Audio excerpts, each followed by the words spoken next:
যদি মানসিক শান্তি পেতে চান, মানসিক চাপ হতাশা কমাতে চান, স্ট্রেস কমাতে চান, তাহলে প্রাণায়াম করুন।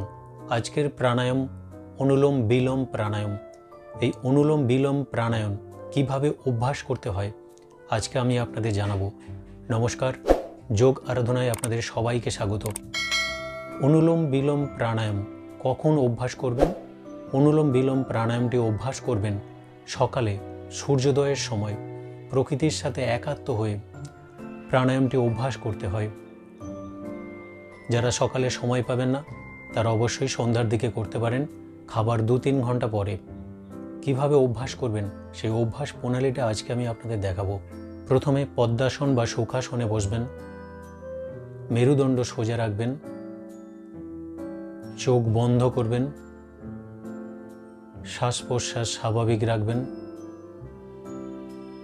এরপর ধ্যান মুদ্রা বা জ্ঞান মুদ্রা ধারণ করবেন। এক হাত দিয়ে ডান নাকের নাসারন্ধ্র এইভাবে বন্ধ করে অন্য নাকের নাসারন্ধ্র দিয়ে শ্বাস নেবেন। একইভাবে ডান নাক দিয়ে শ্বাসটা ছেড়ে দেবেন এইভাবে।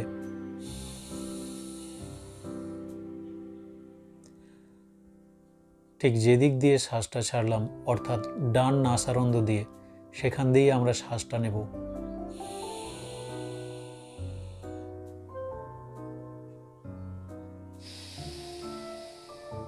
আমরা বাম দিক দিয়ে শ্বাসটা ধীরে ধীরে ছাড়লাম এবং একইভাবে বাম দিক দিয়ে শ্বাসটা নেব এবং ডান দিক দিয়ে ধীরে ধীরে এইভাবে শ্বাসটা ছেড়ে দেব।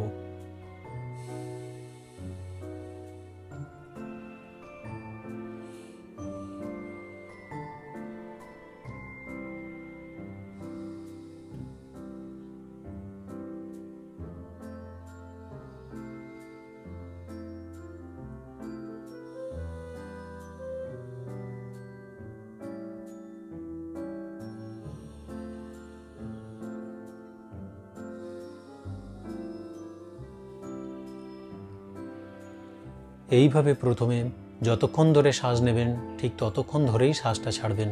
অর্থাৎ আপনি যদি 4 সেকেন্ড ধরে শ্বাস নেন, আপনি 4 সেকেন্ড ধরেই শ্বাসটা ছাড়বেন। পরে শ্বাস নেওয়ার প্রণালী আয়ত্ত হয়ে গেলে 4 সেকেন্ড ধরে শ্বাস নেবেন, 8 সেকেন্ড ধরে শ্বাস ছাড়বেন। অর্থাৎ আপনাদের রেশিও হবে 1:2। যতক্ষণ ধরে শ্বাস নেবেন ঠিক তার দ্বিগুণ সময় ধরে শ্বাসটাকে ছেড়ে দেবেন। প্রাণায়ামটির সময়কাল অর্থাৎ কোন সময় অভ্যাস করলে ভালো হয়? সূর্যোদয়ের সময় প্রাণায়ামটি অভ্যাস করলে ভীষণ উপকার হয়। কতক্ষণ সময় ধরে প্রাণায়ামটি অভ্যাস করবেন? প্রথম যখন শিখবেন 5 থেকে 10 মিনিট সময় ধরে অভ্যাস করার চেষ্টা করবেন। যখন অভ্যাসে পরিণত হয়ে যাবে আপনি নিয়মিতভাবে 10 থেকে 15 মিনিট পর্যন্ত প্রাণায়ামটি অভ্যাস করতে পারেন। এতক্ষণ আমি আপনাদের দেখালাম প্রাণায়ামটি কিভাবে অভ্যাস করতে হয়, কতক্ষণ অভ্যাস করতে হয় এবং অনুলোম বিলোম প্রাণায়ামটি সঠিক অভ্যাস প্রণালী। তাই আপনারা আমার সাথে অভ্যাস করতে পারেন। এইরকমই নতুন নতুন প্রাণায়াম এবং আসন পেতে যোগ আরাধনা চ্যানেলটিকে অবশ্যই সাবস্ক্রাইব করবেন। ভালো লাগলে অবশ্যই একটা লাইক করবেন, কমেন্ট করতে ভুলবেন না। সকলে ভালো থাকবেন। অসংখ্য ধন্যবাদ।